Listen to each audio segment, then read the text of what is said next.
Cities 92.9, the news and talk of Bloomington Normal. This is the El Donzo and Dees show. I'm not Dees. I'm not El Donzo, although today I feel like it because I'm 10 pounds of crap stuffed into a 3-pound bag. Anyway, find us on our social medias. We are at X at El Donzo Dees. On Facebook, facebook.com/EldonzoDs. And, of course, you can watch our dumb faces on YouTube at youtube.com/EldonzoDs, where we post this show as well as my sports show, Hanging with D's, every week. The day varies, but whatever. Anyway, over to you. I'm going to continue this IV. Well, you seem like you're doing pretty good. It's peaks and valleys, man. Peaks and valleys. All right. So, folks, the latest polls. And a lot of stuff. Did you hear about this thing that I think it was Charlie Kirk is pushing Captain Charlie T. Kirk? Charlie Kirk is pushing for Trump to pick Tucker Carlson as his running mate this week. Interesting. For 2024. And he made some pretty good points about that. I was actually going to go into this story. I didn't even have it really put. I thought, is it really pertinent or not? I mean, what do we think here, I don't think Tucker would even be remotely interested in that. I don't know, why not? It's just too much scrutiny, too much digging into his past. And yeah, but we know Tucker Carlson's past. I mean, one of the things that Charlie Kirk mentioned was that he's actually the perfect person to run with Trump. And I'm not sure I agree with this. No. Okay? But, he said he's the one that's conservative values and all this other stuff. Now, Kirk seems to be pretty sure of this. I'm just not feeling it. I'm kind of with you. I don't think Tucker Carlson's going to do that. No. I don't think it's going to happen. Would it be cool? Would it be cool to see Trump, Carlson? I think it would be. I mean, you want to talk about a duo of just kick ass and take names type of guys go in there. And then I agree with him. If he did have Tucker Carlson as his vice president and something were to happen to Trump, Trump's 77. Now, look, the age thing, I pull that with Biden. I don't pull it with Trump because, honestly, Trump's not, he hasn't become dull. He's not showing he's 77 like Biden's showing he's 80, okay? Let's just face it right now. I think it'd be a good one to take over for Trump because let's face it, looking at the polls, Let's do general election first. Harvard-Harris poll just came out today. Trump is at 53, Biden's at 47. All right. Between Trump, Biden, and Kennedy, Trump's at 44, Biden's at 36, and Kennedy's at 21. All right. That's Trump up 8 points. So anybody that said Kennedy was going to come in and be a spoiler is out of their mind.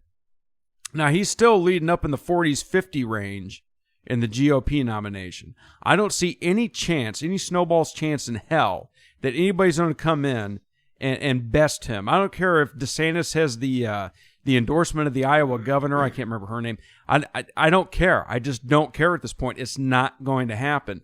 Now, when you go in between Trump, Biden, Kennedy, West, and I think Jill Stein, this is another Harvard-Harris poll.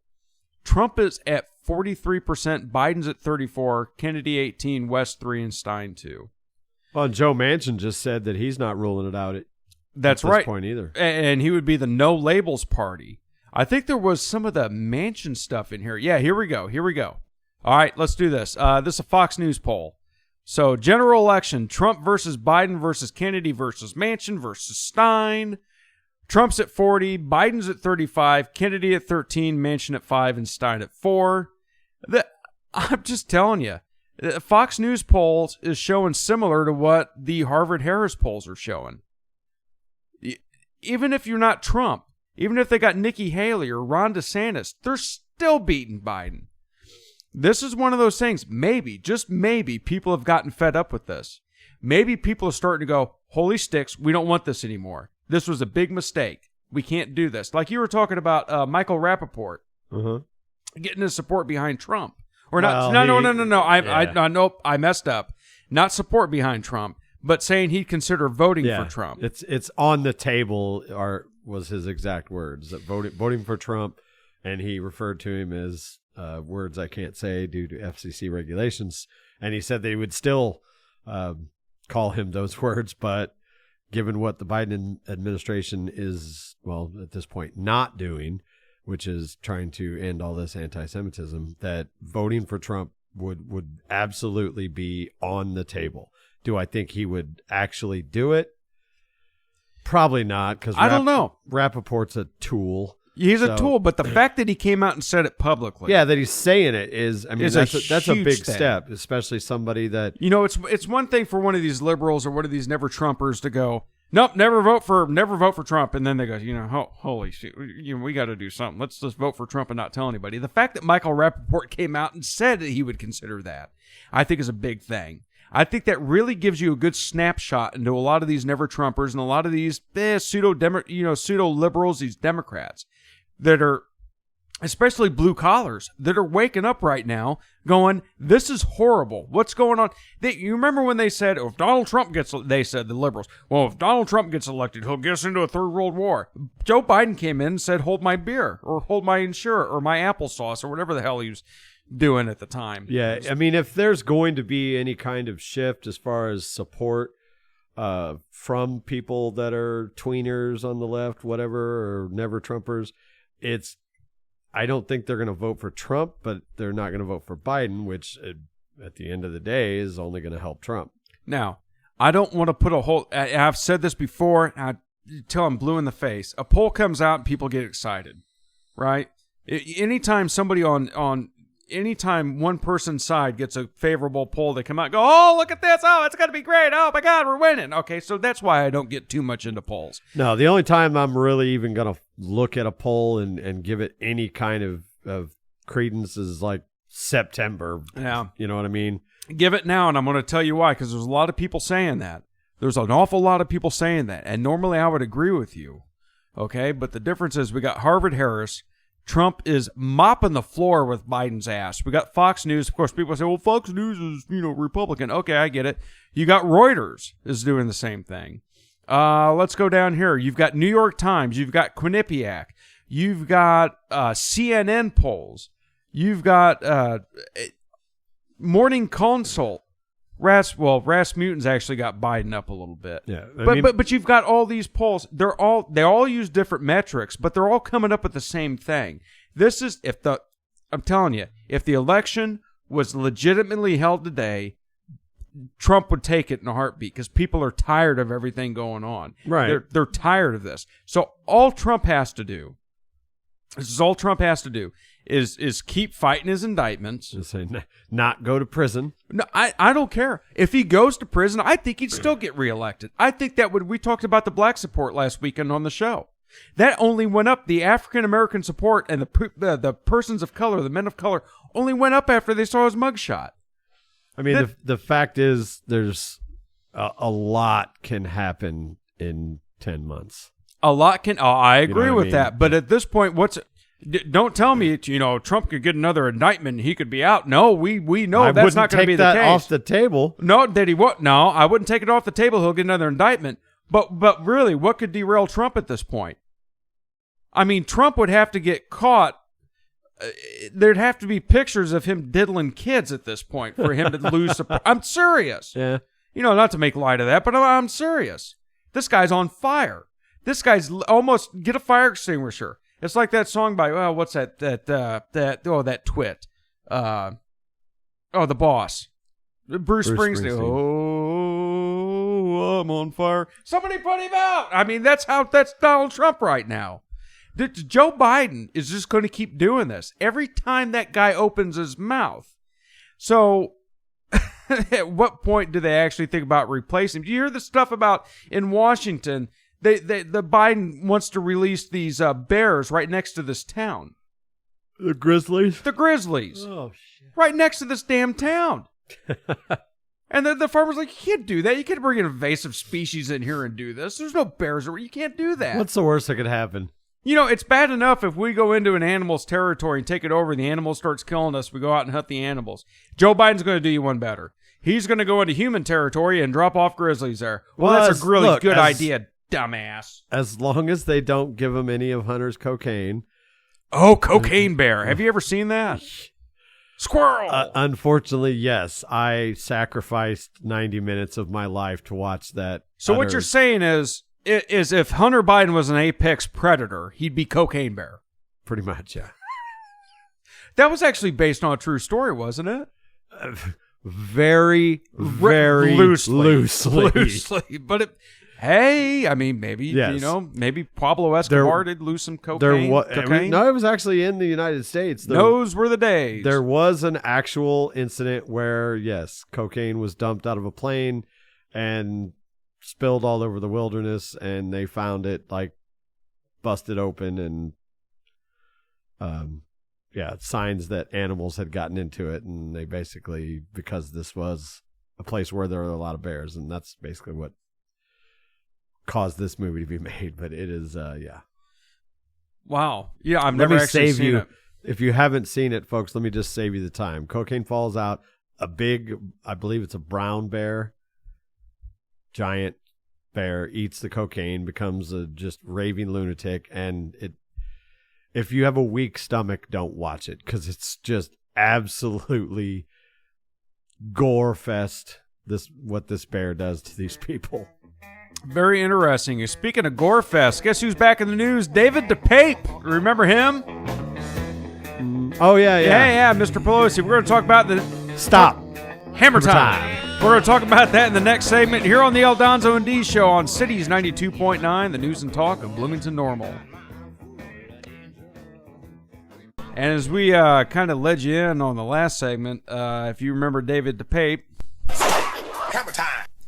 he's back in the news. Now, if you remember this, we're going back to this DePape thing. It was last year. He broke into Nancy Pelosi's mansion and clobbered the living dog snot out of Paul Pelosi. Well, I think Dee said it best. He took the hammer and swung it back to last Tuesday and then hit him in the head. We watched the video, and we thought there was maybe some nefarious stuff, because that was a weird deal, wasn't it? It was David DePape was a Canadian immigrant, and he came here and dated this nudist. They lived as nudists. They were very hippie, BLM-type people, and then all of a sudden he goes off the deep end with QAnon bull sticks and all this other stuff, and we thought, maybe he's in there playing hide the hammer with Paul Pelosi, because we heard Paul Pelosi was a bit of a pillow biter. Yeah, I mean, they tried to put a bunch of different conspiracy twists on it, but it turns out the dude is just a nut bar. Yeah, sometimes you feel like a nut, sometimes you don't. So, yeah, absolutely. So he's found guilty of breaking into Pelosi's home and brutally attacking Paul Pelosi with a hammer. What was the trial about? He's literally on video. I mean, at that point, there's no after the video. I mean, I kind of looked into this conspiracy theory thing too, because I'm how long did that trial last? 7 seconds? Like, here's a video. Yep, you're guilty. Yeah. Well, what's he going to do? Right? Wasn't me. I mean, it was one of those things. As guys like us were like, "Now wait a minute, what's really going on here?" Well, this is convenient timing, isn't it? Oh, there's pro-Trump guy. Well, just a nutcase broke in there, and he's like, Paul Pelosi, I'm not going to hurt you. I'm just going to bash your brains in, I don't know. But anyway, a federal judge found DePape guilty of breaking into the San Francisco home of Speaker Nancy Pelosi and, as the Post puts it, launching a brutal hammer attack on her husband. Let me see if I can pull this up. Hold on a second. I got to hear it again. That was kind of there. It says he could face life sentence in federal prison if he's convicted. And, yeah, Paul Pelosi was, I was going to say a term I don't think I use on the radio, but he was pretty messed up.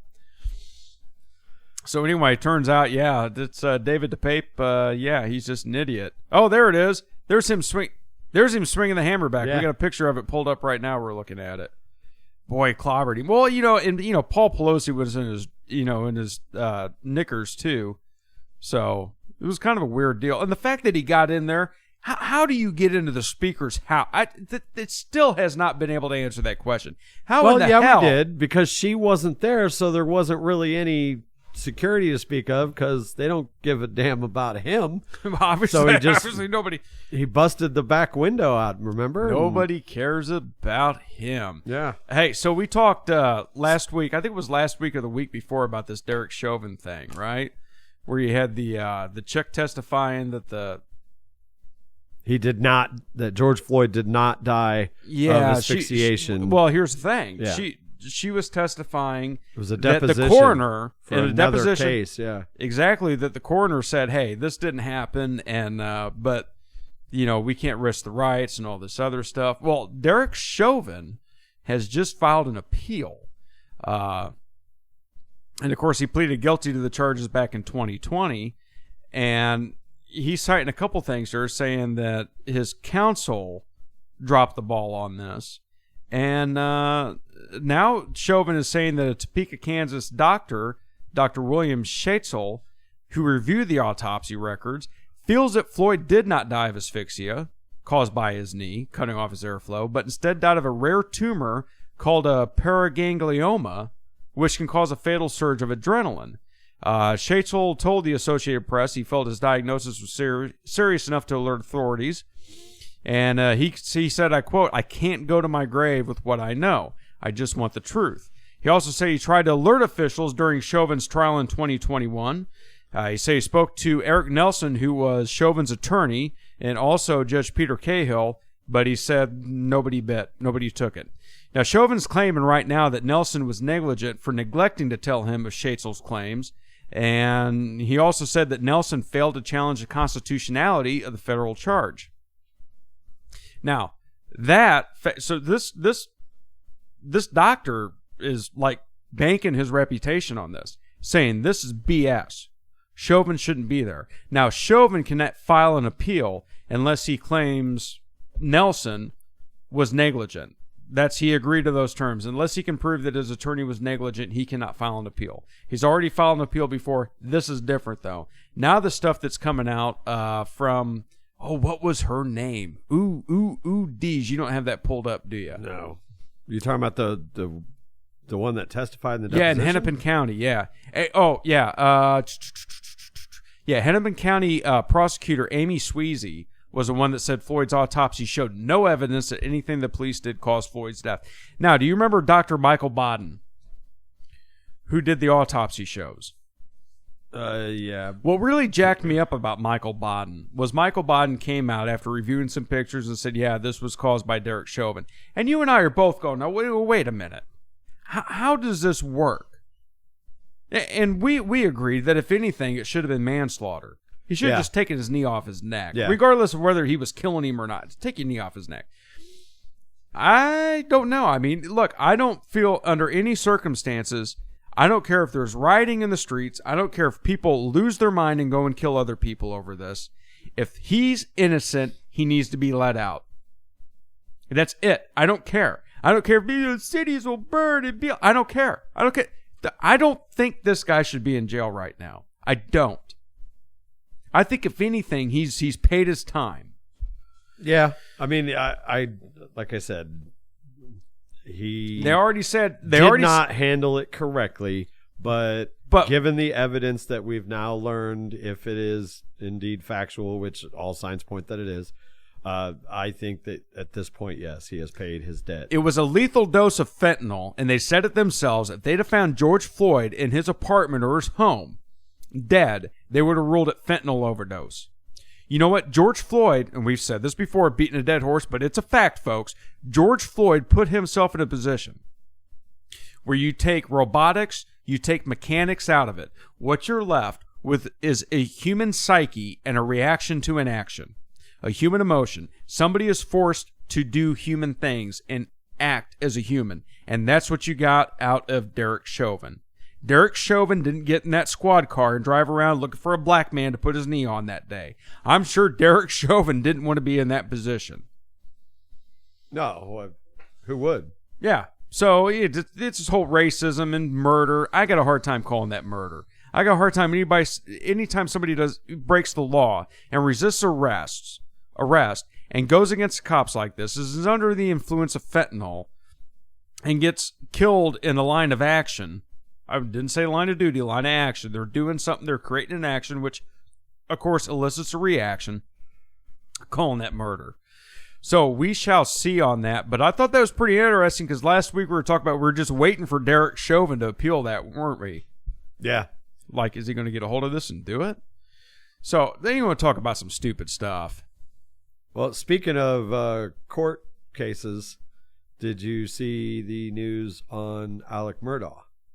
I have not yet. What's going on? A plea deal for the financial crimes, and there were many where he basically embezzled millions from his clients and staff, whatever, housekeeper. Yeah, who's a piece of sticks? It's a all-encompassing plea deal, and he's getting, I think it's 27 and a half years of prison added on, although he's in for life, so it doesn't matter. But why is he counting at this point? He's going to die in there. Yeah, but again, given the jury tampering that they are talking about, the murder thing might end up going back to court. But at this point, you've already accepted the 27 years, and he's what? 50 something. Late 50s. Yeah, he's not 60 yet. He's probably not ever going to walk out of prison anyway. I don't care. You know what? There's so many bigger things going on with Alex Murdaugh. Let him rot in jail. I agree. All right. He killed his wife. He killed his son. Nobody can convince me any different of that right now with the evidence. So there's no jury tampering or some kind of processing. I don't care. Let him rot. No, I agree. You know, ever since that tape came out that was a final nail in his proverbial coffin, that was it for me. Have you watched this Convicting a Murderer? Candace Owens has this. I think it's called Convicting a Murderer. It's about, what's the guy's name from Wisconsin? It was Making a Murderer. Oh, Stephen Avery. Stephen Avery. Yeah, did you know that's all BS what they did in that documentary? It was all staged to purposely make it look like he was innocent. Candace, you have to watch this. We started watching it. You have to watch it. She has come out, and they cut so many things out of that documentary that showed him being guilty and reframed it and twisted stuff around and took little segments of what people said. There's an actual conspiracy with this. Wow. Stephen Avery 100% killed that Hallback check. What 100% after watching this. You will. Did you watch Making a Murderer? Yeah, I watched them both. You watch. I think it's called Convicting a Murderer. And sorry if I don't have that right. It's not in front of me. You watch that, you're gonna be pissed off. You're gonna be like, son of a. Yeah, seriously, dude. Yeah, because the first one was, riveting. I watched the first 3 episodes. I got to buy the rest of it. But I'm telling you, I'm going to do it this weekend and just go ahead and it's like $20 to purchase the rest of the episodes. I'm going to absolutely do it. What platform is it on? You got to go. Candace Owens, one of her websites. I cannot remember what it's called, the production company, but it's 100% worth it. That and Police State's another one we'll talk about. Anyway, we'll be right back. In a couple of years, you're going to be 55 and moody. It won't be long. No, it won't. It's 48 moody. What are you talking about? I was going to say, right? Your dark clouds follow you wherever you go. Yeah. All right, you got to check this out. All right, you want to talk about some bolt sticks. We got a couple. We're getting into that time, but I got to say this. Dude, this has gone absolutely too far. This is a Gateway Pundit headline, all right? 8-week-old infant son of January 6th defendant has been placed on the government's Quiet Skies terrorist watch list. What? Yes, an 8-week-old infant was placed on the secretive terrorist watch list known as Quiet Skies last week, according to A.J. Fisher. The only suspected but not so reasonable explanation for the designation of this is that Fisher is a January 6th defendant and the infant's father. Now, Fisher, the infant's father, did not even book the ticket. It was Fisher's fiancée that booked the ticket for her and the infant. But neither one of them, of course it's 8 months old, was anywhere near D.C. on January 6, 2021. I guess they booked separately weeks apart from Fisher because he was still awaiting court approval for travel due to his ongoing case with the DOJ. So now we have it. Okay? Excuse me, not 8 month, 8-week-old infant of a January 6th defendant has been placed on a terrorist watch list. Did you hear about the old lady they kicked off the plane because she was knitting an Afghan? It's an old joke.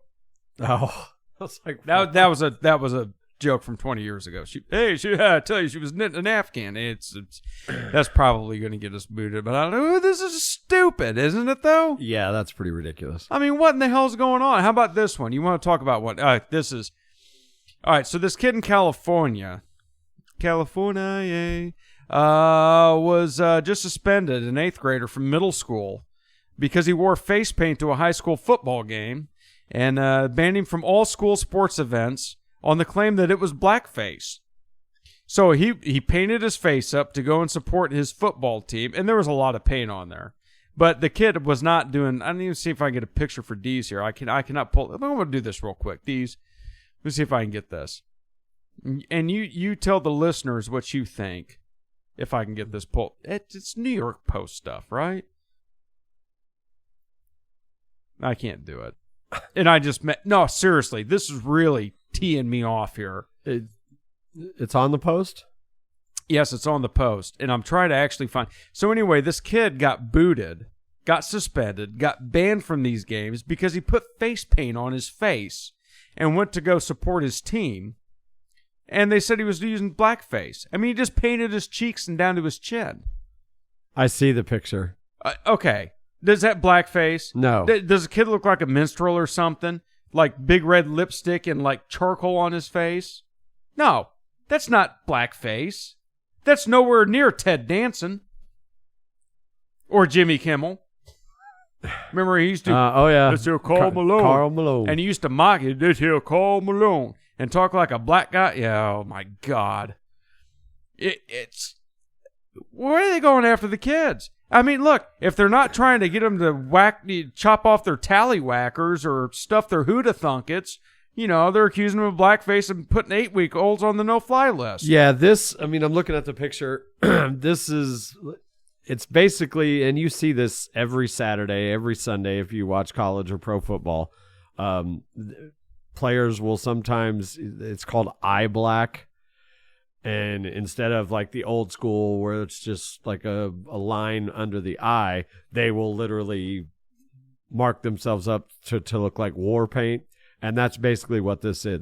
The kid has two, almost looks like fangs that start under his eyes and go all the way down and meet at his chin. Nothing above eye level is painted. No, that's stupid. No, the kid's not trying to make it look like he's got afro sheen in his hair or anything like that. He's not doing blackface, okay? Yeah, that's utterly ridiculous. And I'm just gonna say it. I may get some backlash for this. You know what? Hey, if you want to put blackface on and go as a black character for Halloween or go to a party, I don't care. It doesn't mean anything to me. It doesn't. Yeah, no. It's stupid. I've never really understood the outrage for that. Well, there's blackface and there's Asian face or yellow face. They call it blackface, yellow face. I don't know if there's one for Hispanics. You can't even dress up like in one of those sombreros anymore because you'll get nailed for cultural appropriation. Remember that actress that dressed up in the Asian garb? I can't not remember what it was, but it was cultural appropriation against Asians. No. And it was a nice dress. She just looked nice in it. Jeez. Like, what the? I almost said it. I almost dropped an F-bomb. Yeah. I almost had to beep it out. That's the glory of the Aldonzo and D show is we can always go back and fix things, but we prefer to do things right the first time now, don't we, D's? Now, I know that there's some times that I do drop an F-bomb or you drop an F-bomb, but folks, we already planned we're going to do that. Here's an interesting story that just popped up. Let's have it. Stacey Abrams' brother-in-law has been arrested on human trafficking and sexual battery charges. Well, I mean, if he was engaged in sexual activity with a minor before assaulting her. Well, if he was engaged in animal trafficking, that would explain how Stacey Abrams made it into Georgia. Big old. Was that supposed to be an elephant? I don't know what it was supposed to be. Yeah, well, that's what I was thinking. She was horrible. I don't think I can. I've never tried it before. I don't know. Anyway, yeah, she's a big Don't old... try it again. You know what my thing is? Not only is she big, but she looks stupid. She does. Look at her. She looks dumb. All right? Like a big dumb animal. Easy. Big dumb elephant. She's big. You get it? She's big. Yeah. Okay, anyway. Swing and a miss. So anyway, D's go on about Stacey Abrams' brother. Well, that was it? Well, I mean, it is brother-in-law, former Georgia gubernatorial candidate Stacey Abrams, Democrat, has been arrested in Florida on charges of human trafficking, battery, and lewd or lascivious touching of a minor, according to the Office of State's Attorney for the 13th Judicial Court. Yeah. Jimmy Gardner, youth motivational speaker. Nice. And brother-in-law of former Georgia gubernatorial Stacey Abrams is facing serious charges of human trafficking. He is currently in jail in Hillsborough County. He's a youth motivational speaker. Yeah, he was motivating somebody to do something, looks like. Well, you know what? With Stacey Abrams' clout, he'll get off in more than just one way. He's 57 years old, and he was engaging in sexual acts with a 16-year-old girl before assaulting her during a altercation. So he engaged in sexual intercourse with her, or sexual activity. And then decided to get all Ike Turner on her ass. I guess, yeah. Me. He told her once. Oh, easy. What the hell's wrong with people? Like these teachers, another one. It was this counselor came out, was having sex with a 16... No, it wasn't a counselor. She was a teacher or something, and was having sex with a 16 or 17-year-old student. The football player? No, she was... Because there was one of those stories popped up today. This is how they caught this chick. That's how they caught her. They pulled the teenager over, driving her vehicle, and he said he was driving it because she was too drunk. She picked him up, took her back to his place. They smoked weed, got drunk, and had sex, and the cops pulled him over driving her car.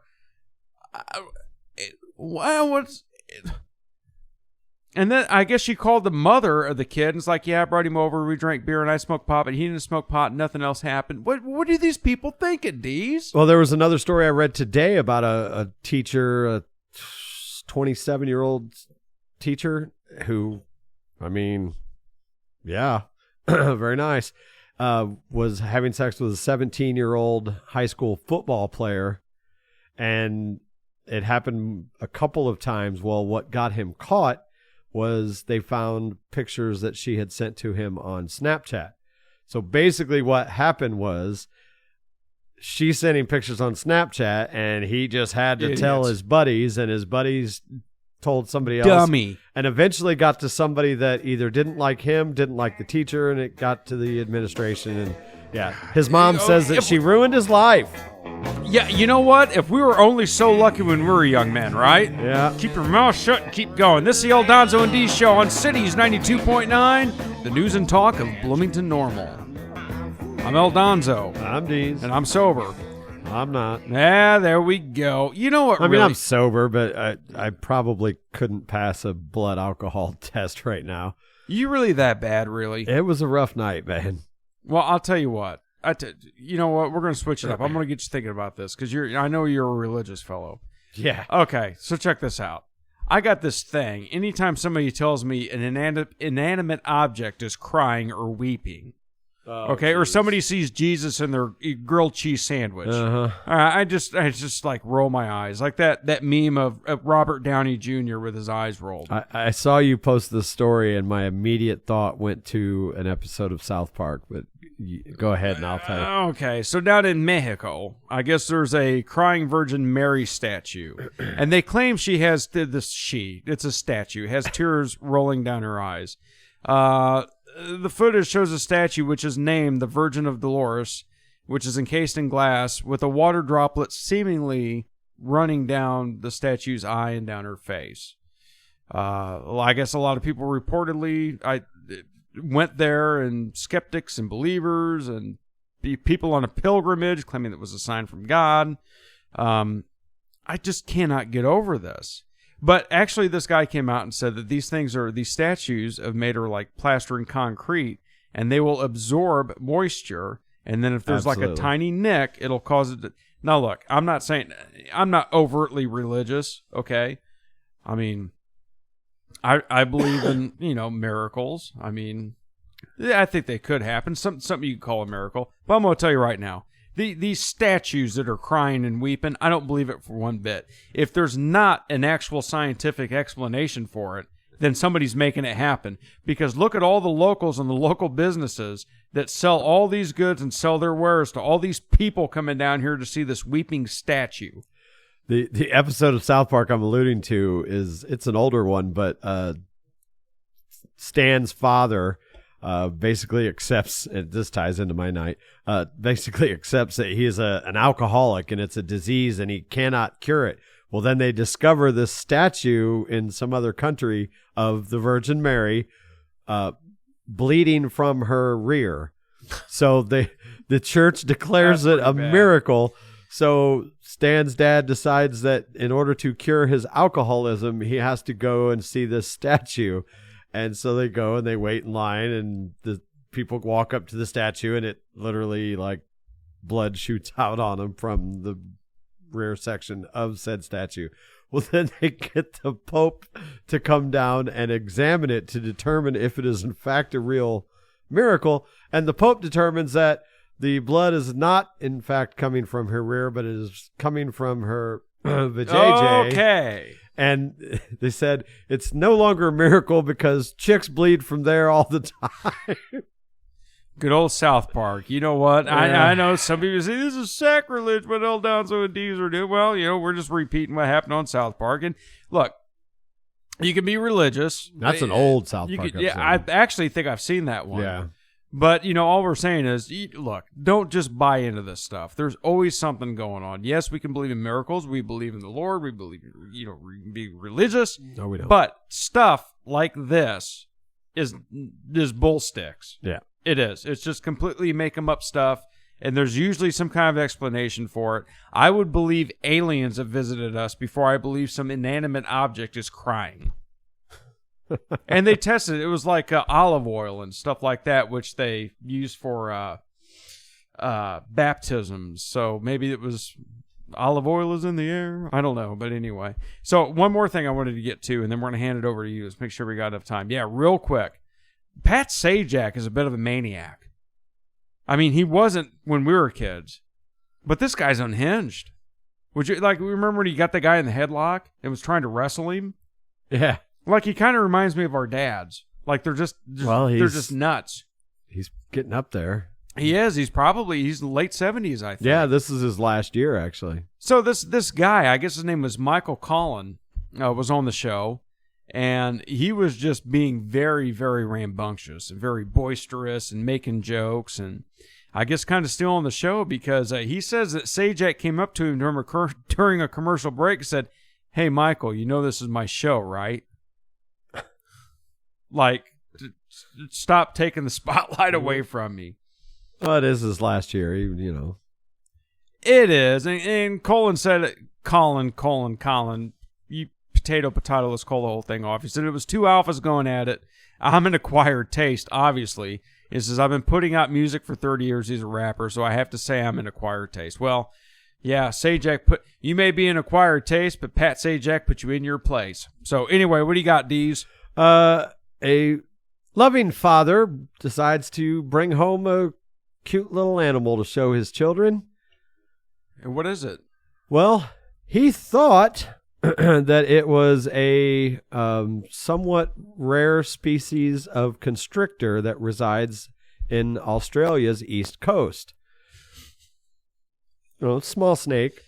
When in fact, it turned out that it was a venomous snake, and it bit him and sent him to the hospital. What a dumbass. Yeah, he had your snakes. An Australian hiker had to be hospitalized after being bitten by a snake believed to be a non-venomous while bringing it home to show his kids. Local serpent catcher Ray McGibbon detailed his painful ordeal in a post on the business Facebook page. Says he was feeling extremely lucky. Wanted to show his kids this rare snake. The snake bit him on the hand. Didn't think nothing of it until all of a sudden his hand started swelling up and vomiting uncontrollably. and decided maybe I should go to the hospital and see what's up. And yeah, it turns out he had been bitten by a venomous snake that is called a broad-headed snake. Now play stupid games. Win stupid prizes. Wow. Well, when will people in Australia learn? Like, they literally have they don't care. They're Australian. More deadly creatures per capita, I think, than anywhere else in the world. Oh, the Sydney funnel web spider. You see that thing with the fangs and bite through tennis shoes? We got to get Roger Ward on here to talk about. We should do that sometime. What, talk about all the things that can kill you in Australia? Well, yeah. That's why I'd love Australia. I'd love to go to Australia, but I'm terribly scared of everything that's there. Well, I don't want to see it. This is the El Donzo and D show. We're going to get the hell out of here and have a Bloody Mary. We're going to catch you on we are. Yeah, you're not. We're going to catch you on the flips, baby. This is El Donzo out. We'll see you next week. See ya.